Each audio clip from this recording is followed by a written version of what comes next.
to make sure that once the ultimate was gone, he wasn't in that vulnerable too far forward position where his team weren't able to bail him out and help him.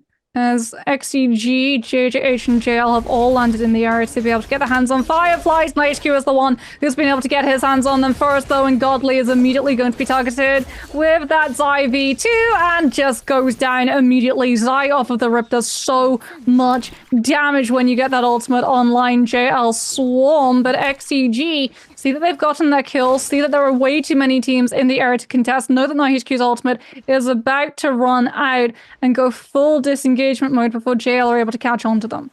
Another important thing to note as well is that as long as you get those Fireflies, you don't need to find loot. You don't need to find a weapon. If you don't have a weapon, no problem, bro. Just press Alt and it gives you the chain whips. It gives you those chain scythes. Although they're on the common rarity damage, you know, it's still going to do quite a considerable amount if you're in an off-spawn situation where people typically don't have armors, they don't have, and if they do, they have white armor maximum typically. You know, they don't have any jades, they don't have any melee resist or health or anything like that. They're going to be able to do a considerable amount of damage and lock players down. But here we have JL up against EWG, VVV with that pole sword doing work here. Two members of EWG taken down already. We've got JJH coming into the fray, looking to third party. They find the Tessa ult confirmation. So many Tessa ult markers, I can hardly tell whose Tessa ult is whose, but Godley is going to force out that Wu Chen port from JL here. They're going to pop that 3-ban zone, the dome, the blue dome. VVV having used both of his Tessa ultimates, the Wu Chen port, and TXJ not having the Viper ult ready to go. They're waiting. They jump onto JL. The wild ACOS has appeared. The music is playing. That's ACOS and Zai ultimate at the same time.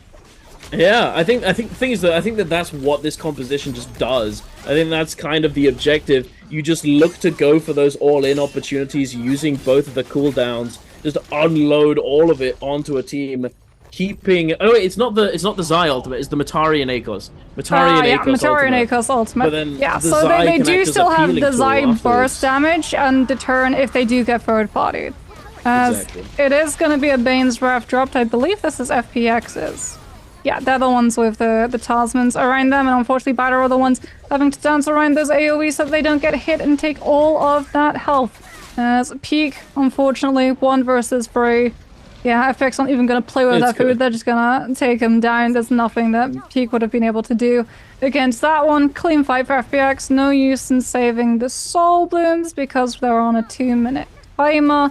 Dunkwing's probably... yeah, gonna grab it out just now. I was looking for some resources.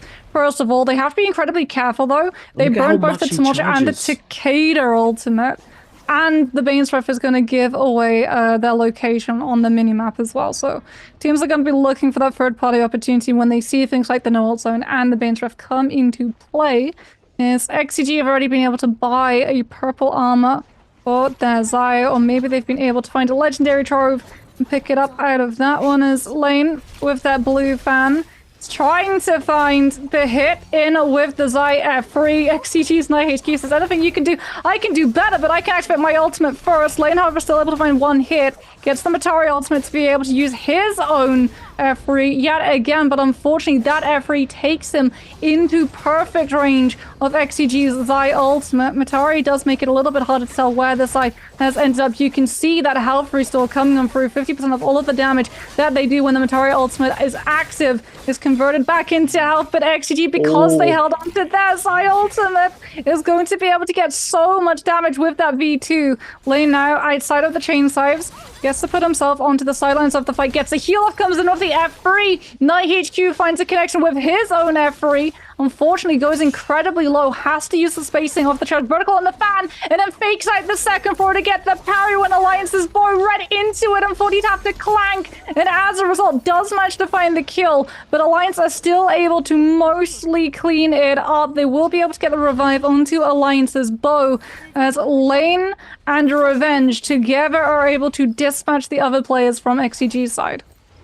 Indeed. It's interesting to see that although we do have a lot of fighting going on, there isn't one team that's just gotten an absurd number of kills. You know, earlier on we saw JL picking up 9 extremely quickly, but the closest things that we have is 6 on the side of FPX here.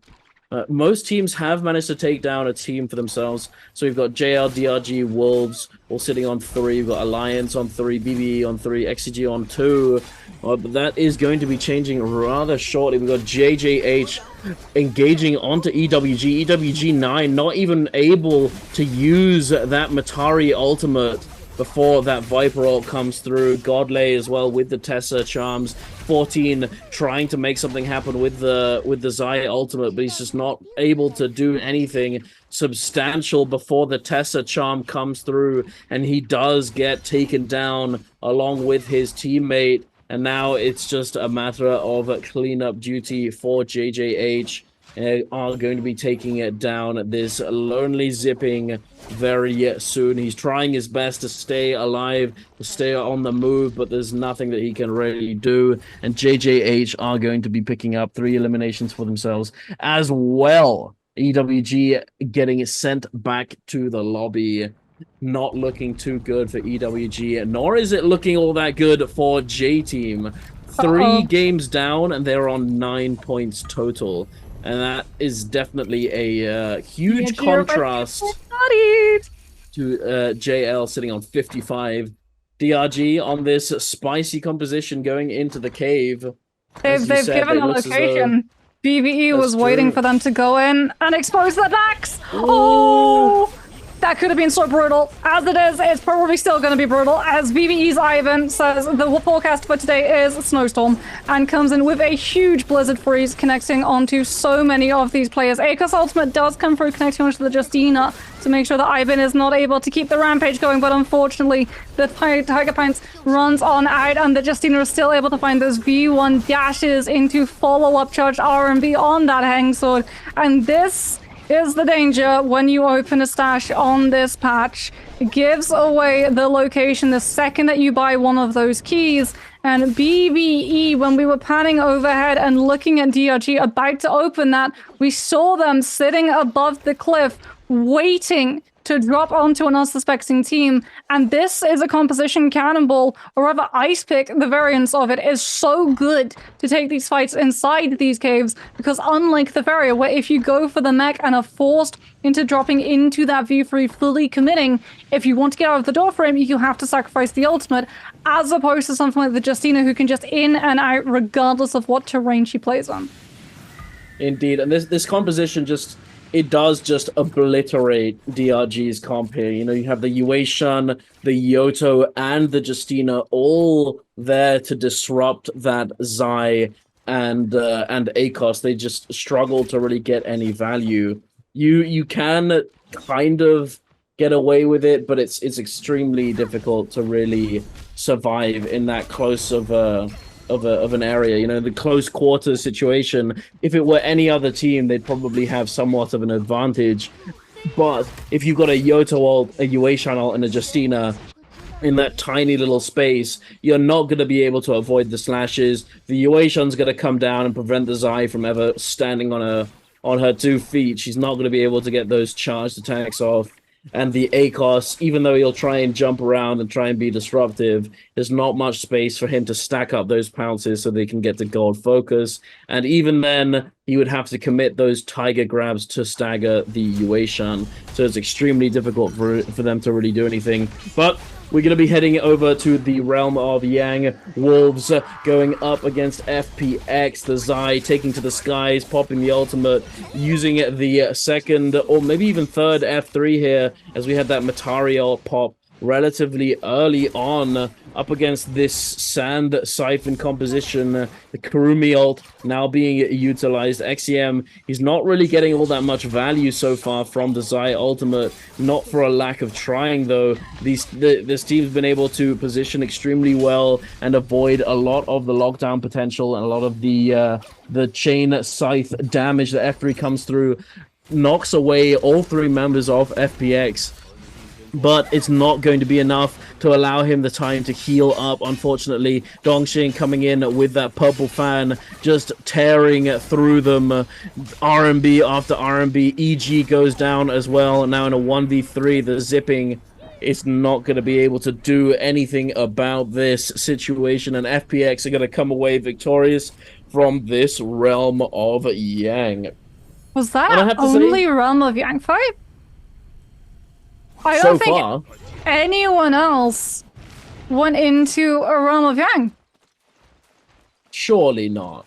No, like it didn't have any additional challenges. It just said FPX. I mean, if you think about it, everyone is running a lot of these compositions who either want to third party because like Viper, Tessa, Wuchen does not do good into Realm of Yang. What it does really do well at is third party.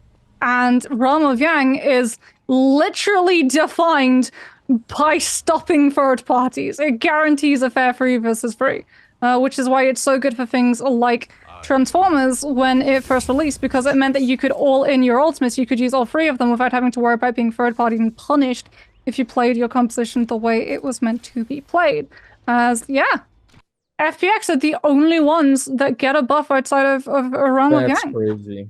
That was the only time. Well, if you think about it as well, like a lot of these other teams haven't been going incredibly aggressive in comparison to the previous games that have gone so far today, right? So a lot of these players, one, don't have the safety of potentially having a 2-minute timed Soul Bloom by taking a fight before they go into Realm of Yang. And also know that there's going to be more players alive in the lobby on compositions that are meant to third party, so being hit by Yang depletion and having to run directly into a team is that much more dangerous because there are more players in the area who could come in third party and punish you. Even if you're able to pick up a Soul Bloom, it still is a death sentence. As we can see, Wolves and BBE now going head-to-head. Wolves having scouted the area out, figuring out this is the only team in the area now coming in with that Matari and Zai ultimate chain together so that this XEM can get that Zai F3 reset. But BBE doing a very good job with the Yushan of just pushing that Zai further away from the fight so we can't come in with the win condition and set up the V2, the Justina as well, making it that much harder to play this composition into the spacing that they want. They do manage to take down BBE's Ivan. Panic ultimate comes through from Roy Hee with the Yoto to look to zone Wolves away. We get the F3 reset. As we drop down, the problem is JDG have now joined the fight, and this is a composition designed to third party that have better ultimate economy, and unfortunately for Wolves, I don't know if they're able to kill everyone on BBE's side, or if they're still missing one of those Soul Blooms before JDG was able to come in for that third party. They kite into Shipwreck. They can try and break the ankles. ZK unfortunately does get caught out, gets the zip. Two-Tick tries to go for the chase directly into the Zai with the Flamer. Look for the uppercut connection, don't manage to find it. As ZK just comes and throws out the charge, right-click on that pulse, or Two-Tick now with that Tessa throwing out the ultimate, managing to snare so many of these players. And poor Wolves, ZK is going to go down for it. However, Wolves might be the undoing of JDG because by kiting them into Shipwreck, they've allowed the door to be left open for Bowder. The third partiers have become the third partied. Indeed, Bowder coming in with that ultimate ready to go, but they are ready with the Wuchen port to take them out of danger. But the question is, are they going to go unfound? It looks as though they are. They managed to teleport immediately out of danger. No questions asked. JJH, though, are looking to chase down Bowder here. They see their opportunity. They have all of their cooldowns ready to go, and they're definitely looking for an opportunity to scale into this game. They all have blue armors here. If they're able to get themselves the purple armors on the side of Bowder, or at the very least the money that they would get from taking them down, they're going to be able to upgrade their loot situation here, and it looks as though it's starting to escalate. The Tumult ultimate is committing. Bowder They get stunned up just outside the realm of Yang portal, but they're gonna be able to jump in, and they are chasing. They're chasing them into the realm of Yang. Well, JJH, they know that the Cicada doesn't have ult. They know that the Tumult doesn't have ultimate. JJH have the better ultimate economy in this fight.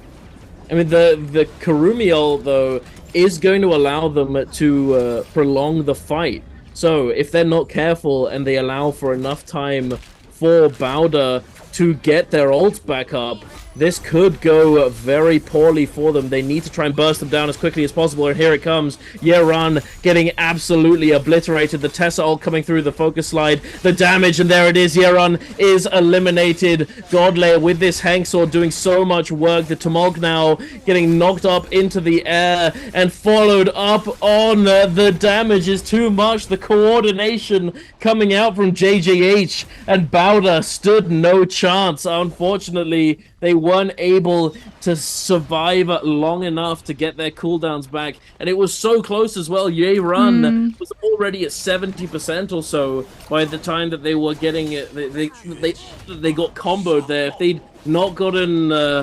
obliterated, then they would have been able to survive long enough. But unfortunately, that was not the case. But we're heading on over into a different realm of Yang. XCG in the, oh my good lord, Kakaishi just getting exploded here. NiHQ comes over to try and save his teammate, but he's not able to get there in time, and Dongxing with this golden armor and purple fan doing so much work. He's just a freight train running through them, unstoppable, and they do take home at the realm of Yang there as well. Very happy with that. They're already in a very scaled position, and they're just going to be snowballing further and further into this endgame. J-Team looks as though much of the same coming from them. I have to say, Ice having used the ultimate, trying to lock down this team. They're still fighting. They're still chasing. However, the question is, are they going to be able to close out this fight? And it looks as though that is not going to be the case. Zipping goes down without even using the ultimate here. Matari gets taken down as well. And J-Team, oh my god. Well, Alliance had Draco Storm, so... They did have Draco Storm. They're going to be doing a lot of additional damage. What is going on with J-Team? This is their fourth game of the day, and they have 9 points. Yeah, they've been having a rough one. XCG now outside of that realm of Yang, unfortunately having lost it, going to be in the rough position of having to get these kills and cleanse that debuff. Don't spot out J-Team, do spot out Alliance looting. So they do know that there's a team in the area. They've only got 3 minutes left. And unfortunately for them, they're going to have to start to make an inroad pretty quickly.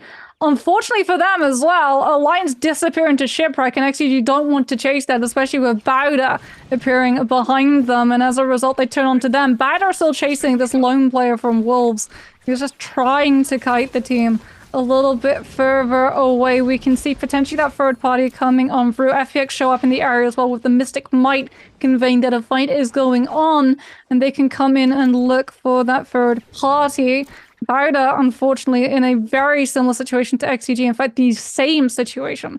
Both of these teams currently with Yang depletion. Unfortunately, Bowder revived first and only have 1 minute. I do believe XCG will be on about 2 minutes by now. They do manage to spot out one of the players from Wolves, ZK going incredibly low. However, the Tessa V1 is making it problematic for Bowder to be able to chase onto, and as a result, they're forced to let the Wolves player go, taking cover inside the building so they don't go down to the third party. Fire Cage misses the Cicada, and we will be able to reposition ourselves onto rooftop to survive, as unfortunately for Bowder, the other team do not decide to commit into the fight, and they're forced now to just try and find this kill onto this one player from Wolves who's just been stuck in this location, unable to get away. He's trying to scale rush out, might be able to survive long enough to grief the Yang depletion as XCG have found a fight. Dragon-like might coming through from Alliance. Unfortunately, NiHQ has absolutely no clue the direction it's coming from. The Matari ultimate making it so hard to be able to predict that one. We've got the Zai ultimate. is getting a little bit of damage coming through onto Alliance's lane. Charges up that stuff, unfortunately goes for the parry flash in case anyone tries to pressure onto him. Moves away before the zip can actually find the connection with the heal onto him. And as a result, it's going to have to be that health pot coming on through.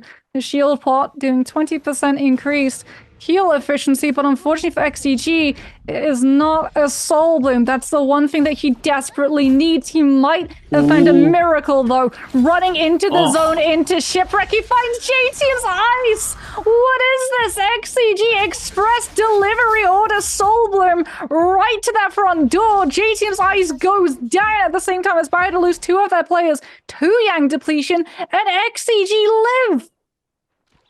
Oh my lord, what is he doing there as well, though? Like, ice is just lurking in just like one of the areas that you just know people are gonna find you. You know, you're sitting in the zone, yeah, you're trying to stay inconspicuous, but there's a bell as well that's in the middle of wreckage that could very easily just get rung, and you're gonna get spotted out very easily. I'm not really sure what he's still doing there. It's possible that he was forced to stay hidden because there were teams close by and he couldn't rotate at the time, but nonetheless, it's still just not a great showing coming out from J-Team, unfortunately. And it's very sad to see because, you know, the J-Team is one of the World Cup, J-Cup winners. And they've just sort of been going through the motions for a while. Last year, not even making it to J-Cup, unfortunately. And this year, although they've done all right in the previous bi-weeklies, this week has definitely not started off very well for them. And it is what it is. However, on the other side, we have FPX doing an extremely good job this game with 12 eliminations already, a gold armor under their belt. Dongxing just running through people with this purple fan. Wolves XEM unfortunately does get taken down here, spotted out in the 3 versus 1, the last remaining member of his team, and he does get eliminated, trying to survive as long as he can to get as much value out of his team's eliminations as possible, and unfortunately not able to do so. Dongxing, though, he's feeling himself. He's just running around with the cannon, with the fan, trying to create opportunities anywhere he can for himself and for his team. They are very stacked up. But the thing is, so the loot that they have is very, they are very scaled. And the reason why I say that is because in terms of, if you would compare this to, let's say, last week, then you would think, oh, this team's not that scaled. You know, they don't have all that many Jades. But the thing is, because of the rework to Immortal War, this is actually a considerable... They are extremely stacked. Alliance as well, also extremely stacked up. Look at just that. got the Those attack damage Jades on lane on that Zai pick. He's got full attack damage and 2 melee resist. Oh, they just rolled 2 legendary soldiers. Oh no. Oh, that's 100% Aurora Burst. You saw that hang sword in the back pocket, 100%. They carried over to be able to grab their hands onto Aurora Burst. As JH also have 3 legendary soldiers in the back pocket. We haven't seen all that much of Reparo. I mean, it makes sense, legendary soul jade. But I guess like the fact that Flame Breath and Rupture Gale is purple rarity soul jade makes Cannon just that much more desirable. With the fact that those 2 soul jades got combined, and 2, just how much pressure they can output. When we go into sustain metas, when things like the Z-ping is oh so problematic, but also the Matari now coming through with that V3 and giving 50% health regeneration for all of the damage done during the ultimate, it's really crucial that you can get that fire tick to connect and nerf the effectiveness of the healing. As unfortunately, XCG, this is their last player. NiHQ has been spotted. He was the only one on their team who was able to cleanse that Yang depletion off of that kill on J-Team's ice. Takes cover inside the Bane's Breath, behind the rock, deciding to take his chances with the gods of Naraka rather than face all the players. Ooh, Bane's Breath did not like that one. Drops 3 AoEs directly on top of NiHQ's head. He is able to kite into invisibility bush. Now he just has to hope that Moonbane doesn't see him through that one. No! And you just saw the hit animation come through. This poor Zai does have the F-freeze, using the crouch spam on movement to be able to keep themselves as mobile as possible and be as hard to hit for all of the players when they swap 2 ranged kites over with that F-free to the next invisibility bush. And Bane's Wrath is now gone, so it is just going to be player attention that forces their hand away from that position, as it is FPX Donkwing with that purple fan trying to come through, putting pressure onto some of these stragglers. There's JL with Aurora Burst. Keep that one in the back of your mind for when these Soul Jades really start to come on through.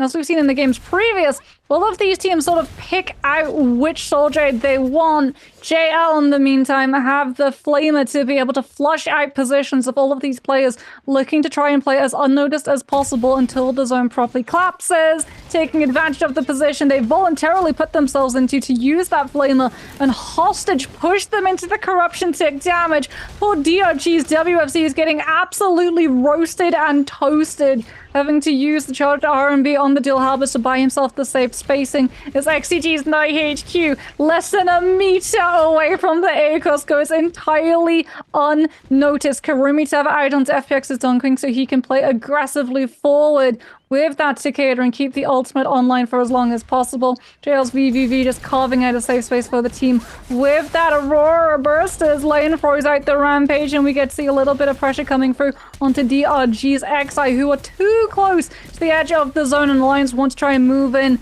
and put pressure onto that one. All of them have their ultimates. No one currently forced into using them, however, as in this instance, the team that ults first is the team that everyone all-ins on. Indeed. And here we have the Thunderdome, ladies and gentlemen, coming through, landing right on top of JL. Very fortunate for JL. They're able to secure this positioning. And with that Aurora Burst, I feel as though they're likely going to go uncontested here. We have DRG very close to them, up on this little cliff. We have Dongxing with FPX on the other side. So as soon as this dome goes down, JL is immediately going to be met with a whole bunch of artillery fire coming out from Dongxing, FPX, and DRG. But that's only if those teams go uncontested here. We have Alliance trying to push their way in, trying to pick away at FPX's defenses. For JL, they managed to secure the Spirit Well. TXJ charging up that pulse, or the Aurora Burst coming through as well, protecting the loot, allowing them to pick and choose what they want to take with them into this endgame. DRG X Zai, he's not looking too healthy on that blue armor. It's not looking too good for him. We have all Alliance Bow as well getting taken down extremely low. The Tessa all coming through now.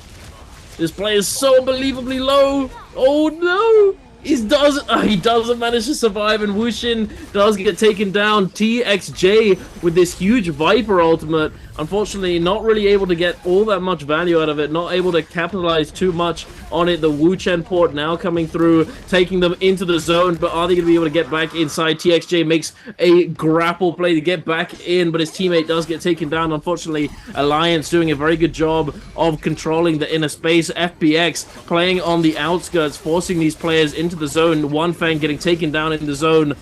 JDG, ZDI also being taken down. FPX is starting to run this lobby. Dongxing, the freight train that we talked about. The parry comes through onto Bo. He gets juggled. The Zai coming through as well. So much damage. Dongxing picks up yet another elimination. Water picking up another one onto Alliance lane. And now a Revenge is on his lonesome. It's not looking too good for any of these teams. TXJ having managed to heal up. He's now trying to stand against FPX, but he's not really in the best of spots. Oh god. He's just caught in the middle of all three of them. Triangle formation surrounding him, ready to shred him to bits. And oh my lordy, FPX are definitely going to be coming away with that MVP in our game number 4.